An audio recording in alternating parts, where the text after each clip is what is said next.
എനിക്കെതിരെ മോള് കൊടുത്ത പരാതി എത്രയും പെട്ടെന്ന് അങ്ങ് പിൻവലിക്കണം. അത് കാരണം എനിക്ക് ഒരുപാട് നഷ്ടങ്ങൾ സംഭവിക്കുന്നുണ്ടേ. എന്റെ രാഷ്ട്രീയ ഭാവി പോലും നഷ്ടപ്പെടുന്ന അവസ്ഥയിലാ. കണക്കായി പോയി. തന്നെ പോലുള്ള വൃത്തികെട്ടവന്മാര് രാഷ്ട്രീയത്തിൽ ഇറങ്ങിയിട്ട് എന്ത് ചെയ്യാനാ? നാടിനെ കുട്ടിച്ചോറാക്കാൻ കുറച്ചുകൂടി എളുപ്പമാവും അല്ലേ? ഞാൻ മോളോട് തർക്കിക്കാൻ വന്നതല്ല. എന്റെ ഭാഗത്തുനിന്ന് ഒരു തെറ്റ് പറ്റിയെന്ന് ഞാൻ സമ്മതിച്ചല്ലോ. അതിന് എന്ത് പ്രായശ്ചിത്തം ചെയ്യാനും ഞാൻ തയ്യാറാ. ഞാൻ എന്താ ചെയ്യേണ്ടതെന്ന് മോളങ്ങ് പറഞ്ഞാ മതി. എന്ത് പ്രായശ്ചിത്തം ചെയ്യാനാ തന്റെ ഉദ്ദേശം? നമ്മളെല്ലാരും ജീവിക്കുന്ന എന്തിനു വേണ്ടിയാ? കാശുണ്ടാക്കാൻ അല്ലേ? നിങ്ങളുടെ സാമ്പത്തിക അവസ്ഥ എത്ര മോശമാണെന്ന് എനിക്ക് നന്നായിട്ട് അറിയാം. ഈ വീട് പോലും നിങ്ങളുടെ സ്വന്തം അല്ലല്ലോ. നിങ്ങൾക്ക് ഈ വീട് വാങ്ങാനുള്ള കാശ് ഞാൻ തരാം. ഇനി അത് വേണ്ടാന്നുണ്ടെങ്കിൽ മോളുടെ വീടിന്റെ ആധാരം എൻ്റെ കയ്യിലല്ലേ, അത് ഞാനങ്ങ് തിരിച്ചു തരാം. മോളുടെ അച്ഛന്റെ ഓർമ്മകൾ ഉറങ്ങുന്ന സ്ഥലമല്ലേ, ഞാനത് ചെയ്ത മാധവനും സന്തോഷവും. തന്നോട് ഞാൻ പറഞ്ഞു എന്റെ അച്ഛന്റെ പേര് ഉച്ചരിക്കരുതെന്ന്. ഓ സോറി സോറി സോറി. ഞാൻ എന്ത് ചെയ്യണമെന്ന് മോളങ്ങ് പറഞ്ഞാൽ മതി. എനിക്ക് തന്റെ കാശൊന്നും വേണ്ട. പിന്നെന്താ വേണ്ടതെന്ന് പറഞ്ഞാൽ മതി. താൻ എന്നെ അടിച്ച അതേ സ്ഥലത്ത് വെച്ച് അത്രയും ആളുകളുടെ മുന്നിൽ വെച്ച് ഞാൻ തന്നെ തിരിച്ചടിക്കും. എന്താ പറ്റുമോ?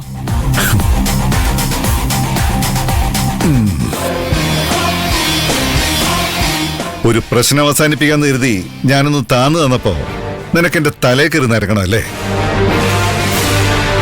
ഞാൻ എത്ര വലിയ പ്രശ്നക്കാരനാണെന്ന് നിനക്കറിയില്ല. അതുകൊണ്ടാ നീ ഒരു ബഹുമാനമില്ലാതെ എന്നോട് സംസാരിക്കുന്നേ. നീ ആരാടാ? നാട്ടുകാരെ പറ്റിച്ച് കാശുണ്ടാക്കിയ ഒരു ചെറ്റ. അത്രേ ഉള്ളൂ. അതിനെ ഇത്ര അഹങ്കാരം കാണിക്കേണ്ട കാര്യമൊന്നുമില്ല. എന്നെങ്കിലും നീ കാണിക്കുന്ന വൃത്തികേടുകള് നാട്ടുകാർക്ക് മനസ്സിലാവും. അന്ന് അവരെല്ലാവരും കൂടി നിന്നെ തല്ലിക്കൊല്ലും. ആ ദിവസം വരെ മാത്രമേ നിന്റെ കാശിനും പദവിക്കും ആയുസുള്ളൂ. ഇതുപോലെ തന്നെ എന്റെ അവസാനം കാണുന്ന സ്വപ്നം കണ്ട് നടന്നിരുന്ന ഒരാളായിരുന്നു നിന്റെ തന്ത. എന്നിട്ട് അവസാനം എന്തായി?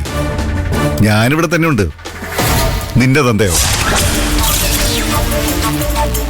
ശത്രുക്കളെ തിരഞ്ഞെടുക്കുമ്പോ സൂക്ഷിക്കണമെന്ന് പറയുന്ന ഇതുകൊണ്ടാ. ഈ കാര്യത്തിൽ തെറ്റ് സംഭവിച്ച നിന്റെ ജീവൻ വരെ നഷ്ടപ്പെടാം. മാധവന്റെ കാര്യം തന്നെ കണ്ടില്ലേ?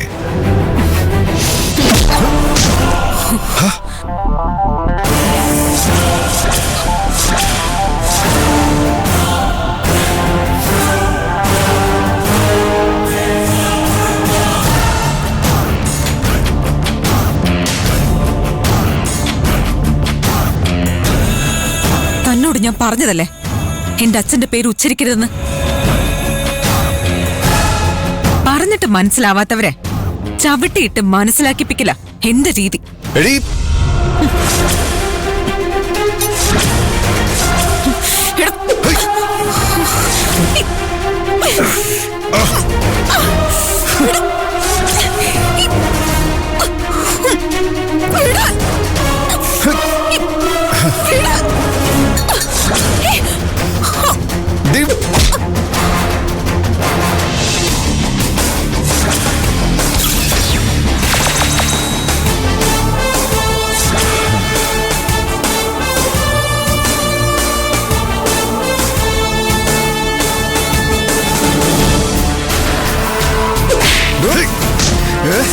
എന്റെ വീട്ടിൽ കയറി വന്നിട്ട് കളിക്കുന്നോടാ. ഇറടാ, എന്റെ വീട്ടിൽ ഇറടാ.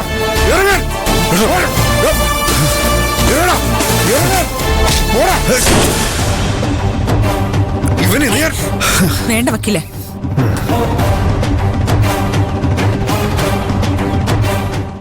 ഇയാളെ തലേ നമ്മുടെ കൈ നാറുകയുള്ളൂ.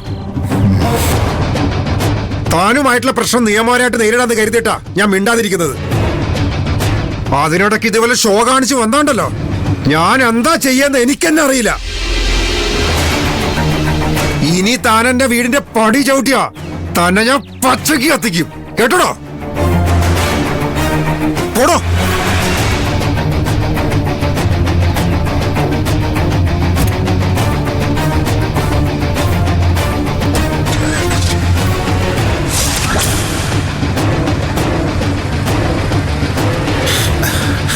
എടോ, തനിക്കെന്തെങ്കിലും പറ്റിയോ?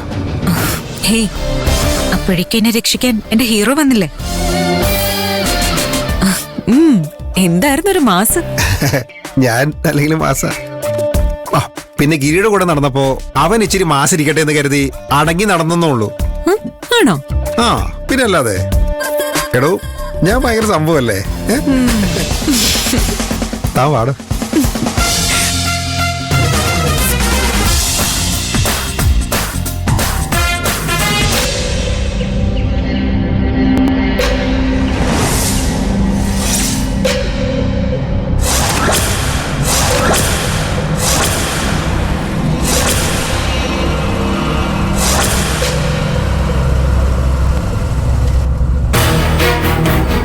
എന്താ മോൾ ഇത്രയും വൈകിയത്? എല്ലാവരുടെയും കണ്ണ് വെട്ടിച്ച് എത്തണ്ടേ സഞ്ജുവേട്ടാ? അപ്പൊ സമയം പോയി. സഞ്ജുവേട്ടാ, നമ്മുടെ കല്യാണക്കാരൻ വീട്ടിൽ അവതരിപ്പിക്കാൻ പറ്റുമോ? എവിടെ? അതിനുള്ള സാഹചര്യം കിട്ടണ്ടേ? എങ്ങനെയെങ്കിലും ഡാഡിയോട് കാര്യം അവതരിപ്പിക്കാന്ന് വിചാരിച്ചിരിക്കുമ്പോഴാ മഹിമ ഡാഡിക്കെതിരെ കേസ് കൊടുത്തത്. ഇപ്പൊ അതിന്റെ പേരിൽ ഡാഡിക്ക് പാർട്ടിയിൽ നിന്ന് സസ്പെൻഷൻ കിട്ടി. ഇത് ഡാഡി ഒരിക്കലും മറക്കില്ല. പക മനസ്സിൽ കൊണ്ടു നടക്കുന്ന കാര്യത്തിൽ ഡാഡി കഴിഞ്ഞിട്ടേ ഉള്ളൂ. നിങ്ങളുടെ കുടുംബത്തോട് ഡാഡി ഇത്രയും ദേഷ്യം പിടിച്ചിരിക്കുമ്പോ എങ്ങനെയാ കല്യാണക്കാരെ അവതരിപ്പിക്കുക? മഞ്ജു മഹിമയും ചെയ്യുന്നതിനെല്ലാം അനുഭവിക്കുന്നത് ഞാനാണല്ലോ. മഹിമയാണെങ്കിൽ ക്ഷമ ചോദിക്കാൻ വന്ന ഡാഡിയെ അപമാനിച്ചു വിടുകയും ചെയ്തു. ഡാഡി ഇനി നിന്റെ കുടുംബത്തെ നശിപ്പിച്ചിട്ട് അടങ്ങും. അവരിങ്ങനെയൊക്കെ പെരുമാറുന്നതിന് ഞാൻ എന്ത് പഴിച്ചു? ഇങ്ങനെ ഞാൻ ഡാഡിയോട് തർക്കിക്കാൻ ചെന്നാൽ എന്നെ ആയിരിക്കും ആദ്യം വീട്ടിൽ നിന്ന് പുറത്താക്കാൻ പോകുന്നത്. ഡാഡിയുടെ രാഷ്ട്രീയ ഭാവിയാണ് മഹിമ കാരണം ഇല്ലാതായത്. എങ്ങനെയെങ്കിലും ഒരു മന്ത്രിയാവണമെന്ന് ഡാഡി വല്ലാതെ ആഗ്രഹിച്ചിരുന്നു. ഇത്രയും കാലത്തിനിടയ്ക്ക് ഡാഡി ഇതുപോലൊരു കാര്യം ആഗ്രഹിക്കുന്നത് ഞാൻ കണ്ടിട്ടില്ല. ഈ കേസിൽ ശിക്ഷിക്കപ്പെട്ടാൽ ഡാഡിയുടെ ആ ആഗ്രഹമായിരിക്കും ഇല്ലാതാവുക. രാഷ്ട്രീയക്കാര് സാധാരണ ഇങ്ങനെയുള്ള കേസുകളിൽ നിന്ന് എളുപ്പത്തിൽ ഊരി പോരാറില്ലേ?